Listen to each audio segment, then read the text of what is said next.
எதிர்வரும் 2 நாட்களில் புதிய அமைச்சரவை பதவியேற்கும் என ஐக்கிய தேசிய கட்சியின் உபதலைவர் ரவி கருணாநாயக்க தெரிவித்துள்ளார்.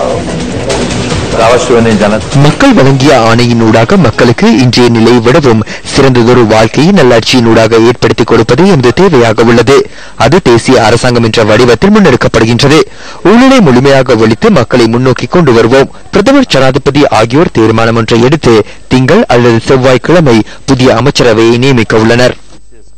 இதேவேளை புதிய பாராளுமன்றத்திற்கு தேசிய பட்டியல் மூலம் நியமிக்கப்படும் 29 உறுப்பினர்களில் 27 பேரின் பெயர்கள் இதுவரை சமர்ப்பிக்கப்பட்டுள்ளன.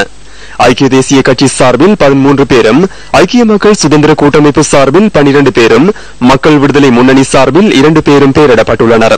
ஏனைய 2 உறுப்பினர்களும் இலங்கை தமிழரசு கட்சி சார்பில் நியமிக்கப்பட வேண்டும். அந்த கட்சிக்கான தேசிய பட்டியல் உறுப்பினர்களது பெயர்கள் நாளைய தினம் வெளியிடப்பட உள்ளதாக தமிழ் தேசிய கூட்டமைப்பின் அரசியல் குழு தலைவர் இரா சம்பந்தன் நியூஸ் ஃபர்ஸ்டுக்கு கூறினார்.